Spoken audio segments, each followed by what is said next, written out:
Yo yo yo YouTube, comment vous allez? Je vais vous poser quelque part, histoire que on puisse tranquillement discuter. J'espère que vous allez bien, que vous avez la forme. Et dans cette nouvelle vidéo YouTube, j'ai envie de vous parler.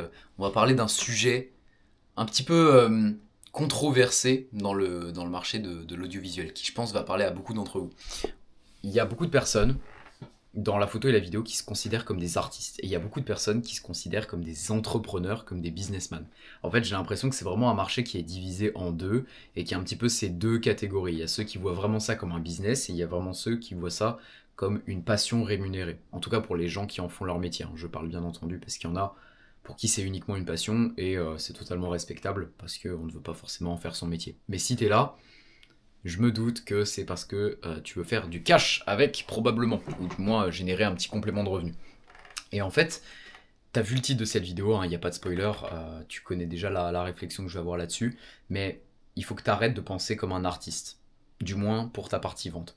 En fait, le meilleur compromis que tu peux avoir aujourd'hui quand tu es photographe et vidéaste, c'est d'être un artiste dans ton art, donc dans ce que tu vas venir filmer avec tes clients, et d'être un entrepreneur, un businessman lorsque tu vas vendre tes prestats. Pourquoi? Tout simplement parce que, en fait, la vente, c'est un truc tellement spécifique que si tu penses trop comme un artiste, bah en fait, tu vas être trop gentil avec tes clients. Je t'ai fait une vidéo YouTube à ce sujet que je t'invite à aller voir, qui s'appelle littéralement T'es trop gentil avec tes clients, ou tes prospects, je crois, un truc comme ça. Et en fait, c'est véridique. Si tu penses comme un artiste, tu vas être dans un biais où tu vas pas vouloir facturer très cher parce que tu veux que ce soit accessible au maximum, parce que tu vas trop penser comme une âme de créateur.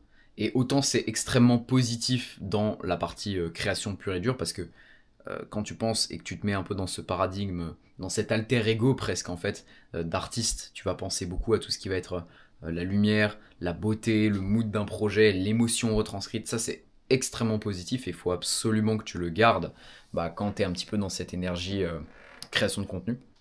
Par contre, quand tu te positionnes un petit peu dans ce côté vente, il faut vraiment que tu penses comme un businessman. Et en fait, l'audiovisuel, il n'y a pas de secret. C'est un business comme un autre, ça fonctionne comme n'importe quel business, il faut que tu sois bon en closing, que tu sois bon en setting, je fais que te le répéter dans toutes les vidéos, mais c'est véridique, il faut que tu aies une offre haute en valeur, avec une grosse perception de valeur, avec des assets que tu mets à l'intérieur, il faut que tu aies un tunnel de vente qui soit bien optimisé, donc avec tes réseaux sociaux, etc. En fait, ça fonctionne comme n'importe quel business de prestation de service, tout simplement. Et trop peu de personnes le comprennent, ça, pour le coup. Et c'est dommage parce que ça bride énormément. Et en fait, pour revenir sur la réflexion que j'ai, c'est que, en fait, il faut un petit peu que tu aies un alter ego d'artiste que tu sors uniquement quand tu es en presta. Et le reste du temps, il faut que tu penses dans ton activité comme un entrepreneur. Tu vois. J'aime bien ce concept d'alter ego. Donc en gros, pour ceux que ça parle pas trop, un alter ego, c'est un peu comme si tu avais une double personnalité, tu vois. Et tu as ton alter ego, je sais pas, que tu appelles, imaginons Jonathan. Bah tu vois, Jonathan, c'est le côté artiste. Jonathan, c'est le mec, quand il va aller en presta, il va penser, voilà, vraiment côté passion pure et dure. Il va faire ressortir ce côté passionné que le client veut énormément. C'est pour ça qu'il signe aussi avec toi, accessoirement, hein. C'est pour ton côté passionné. C'est pas juste parce que tu fais du bon taf, c'est parce que on voit que tu kiffes vraiment ce que tu fais, que tu es investi à 2000% dans le projet. Et ça, c'est ce que je retrouve beaucoup quand je vais en presta, par exemple, avec des séminaires, ce genre de choses, où vraiment je fais ressortir à fond le côté passion. Et c'est ce qui est vraiment kiffant d'ailleurs. C'est ce qui fait que tu vas prendre du plaisir pendant tes tournages. Et après, par contre, le reste du temps, tu penses en mode entrepreneur. Toutes tes actions doivent être alignées pour avoir de l'acquisition, avoir des nouveaux clients, mettre des actions en place, te former sur le marketing, structurer ton business pour qu'il te prenne moins de temps et qu'il te rapporte plus, penser optimisation dans la production de tes vidéos pour avoir un meilleur delivery client, récolter un maximum de résultats clients, de preuves sociales, ce genre de choses. Tu vois, tu dois penser en fait à tous ces mécanismes-là qui vont être absolument essentiels.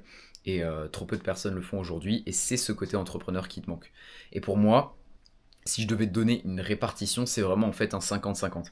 50% tu penses comme un entrepreneur, 50% tu penses comme un artiste. Parce que ton temps, en toute logique, une fois que ton système d'acquisition est mis en place, je te dis pas au début tu fais quasiment que de l'acquisition parce que tu as besoin de nouveaux clients, mais une fois que ton système d'acquisition il est vraiment en place, tu as vraiment 50% qui va être ta création de contenu, créer du contenu pour tes clients côté artiste, et 50% qui va vraiment être axé sur acquisition pure et dure, etc.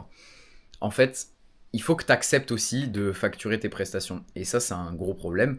Pourquoi je dis que beaucoup de photographes et vidéastes sont vachement dans un modèle, vachement dans un paradigme d'artistes, c'est parce que aussi, ils ont un petit peu cette peur de facturer. Et quand on a ce côté artiste, j'ai remarqué que très souvent, on aimerait presque travailler gratuitement tout le temps. Sauf que la vérité, c'est que notre société ne fonctionne pas comme ça, on a besoin de faire de l'argent et la photo et la vidéo, c'est une compétence qui peut rapporter beaucoup.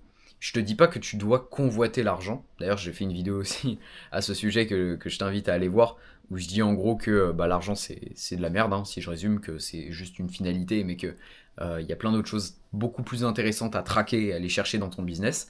Mais n'empêche que si tu ne le fais pas pour avoir de l'argent pour toi, il faut que tu penses à ce que tu pourrais réaliser pour d'autres choses. Cet argent, en vrai, moi, ce que je te conseille, c'est de le réinjecter pour aller chercher des plus gros projets. Tu vois, faire grossir ta boîte, faire du CA, ça te permet d'investir dans du meilleur matériel, d'investir dans de la compétence qui va te permettre de skill up, d'avoir des plus gros contrats, de t'ouvrir des plus grosses portes et peut-être que toi, ton objectif, c'est juste travailler avec des grosses marques et qu'en fait, c'est faire du cash qui va te permettre indirectement d'aller travailler avec cette grosse marque. Donc tu vois, aujourd'hui, tu peux avoir une mentalité artiste dans ce que tu fais, néanmoins, tu as besoin de facturer cher tes prestations, même si tu as cette mentalité artiste. Parce que peut-être que toi, ce que tu veux, c'est avoir plein d'argent, t'acheter une putain de belle voiture, aller faire des voyages constamment, être libre, vivre de ta passion, mais peut-être que ton kiff, c'est juste aussi de travailler sur des gros projets client plaisir, gérer ton temps comme tu veux, pas te prendre la tête, et qu'au final, faire du cash, ça peut plus t'amener ce genre de choses que juste du luxe ou un meilleur niveau de vie. Et ça, je peux totalement le concevoir aussi. On a tous une vision assez différente de ça, mais très souvent, quand on a purement ce côté artiste, on a tendance à avoir peur de facturer, avoir peur de vendre, pas vouloir faire les vendeurs de tapis. En fait, souvent, c'est un petit peu ça. On a l'impression, quand on commence à parler de marketing, et c'est pour ça d'ailleurs que je fais beaucoup grincer des dents, pardon, dans cette niche de l'audiovisuel avec mes publicités sur Insta. Et d'ailleurs, c'est assez drôle parce que je suis pas trop sur les réseaux en réalité, même si je peux le montrer beaucoup à travers mes vidéos YouTube, mes posts Insta réguliers et tout, bah en réalité j'y passe très très peu de temps dans ma journée. Et du coup de temps en temps quand je vais checker les messages c'est assez drôle parce que je me rends compte qu'il y a full hater qui me considère probablement comme un énorme scammer, un vendeur de rêves et un marchand de tapis juste parce que je parle vraiment de banalité sur le marketing mais que le marché de l'audiovisuel n'est pas encore éduqué là-dessus. Alors que tirer, je sais pas, bon, la vente de formation, c'est évident, mais tirer par exemple, je sais pas, dans un business physique de prestation de service, bah, le mec il dirait, bah bien sûr, faut que je fasse de la prospection commerciale, faut que je fasse des rendez-vous clients, c'est la base de mon métier, tu vois. Sauf que bah toi, dans le marché de l'audiovisuel, bah tu penses pas forcément à ça et on est très éduqué sur je facture pas cher, je facture pas beaucoup et t'as un petit peu l'école de soit tous ceux qui ont déjà un gros réseau, bah, ils ont des clients qui viennent vers eux, ils n'ont pas besoin de prospecter, et dès que tu leur parles de prospection, ils vont te dire que tu es un gros forceur, que tu es un gros scammer, soit ceux qui n'ont pas de clients, qui du coup ont jamais facturé réellement des projets rémunérés et qui n'arrivent pas à en avoir plus et qui pour le coup aimeraient savoir comment bien prospecter, mais ils ont l'impression que ça marche pas, etc. Et en fait je trouve ça dommage que ce marché soit autant divisé par le fait qu'on ait trop la mentalité artiste et pas assez, pas suffisamment, pas en part assez importante du moins, la mentalité entrepreneur du coup. Donc si je peux te donner un mot de fin pour cette vidéo, ne te limite pas à un paradigme unique de je dois être un artiste, je dois être un entrepreneur. Tu dois avoir les deux. C'est ce qui va te faire de toi en fait un prestataire vraiment complet à 2000%. C'est ce qui va faire que tu vas performer dans ton business. C'est super important. Donc vraiment, fais bien attention à ça, ok? Tu t'en fous du jugement des autres. N'aie pas peur de jouer les vendeurs ou quoi que ce soit. Ça va te rapporter beaucoup. Tu es là pour apporter de la valeur à tes clients, apporter de la valeur aux gens. Ok, il n'y a rien de néfaste à l'idée de vouloir aider les gens à apporter de la valeur à partir du moment où tu fais de la bonne manière, de la bonne façon et que tu sais comment structurer des rendez-vous. Et si toi aujourd'hui, tu es sur cette vidéo, c'est sûrement que tu as envie de plus de liberté, tu as envie de vraiment vivre de ta passion, voyager grâce à ça, vivre de ta petite caméra et pouvoir aller chercher des projets absolument incroyables. Si tu veux arriver à cette finalité-là, il n'y a pas de secret, il va falloir passer par ce côté entrepreneur aussi. Et si tu as envie de l'apprendre, bah pour le coup, tu es au bon endroit. Donc je t'invite à t'abonner à cette chaîne YouTube.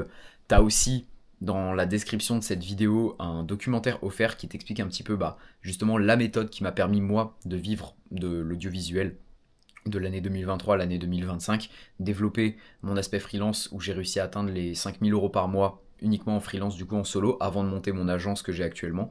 Et si tu as envie de découvrir un petit peu plus en détail Cette méthode-là, bah, tu as juste une vidéo dans la description directement, tu mets juste ton mail, ton nom, ton prénom, tes informations sont bien sûr pas repartagées et ça te permet de découvrir un petit peu la méthode 100% gratuitement bien entendu. Donc si tu as envie d'aller checker, c'est dans la bio directement, je t'invite à aller regarder et tu m'en diras des nouvelles. En tout cas, merci d'avoir suivi jusqu'au bout, j'espère que je t'aurai apporté quelques clés. N'oublie pas de t'abonner, mettre un petit like et de me dire ce que tu en as pensé en commentaire. Et moi je te dis à la semaine prochaine pour une toute nouvelle vidéo. C'était Noah, à plus.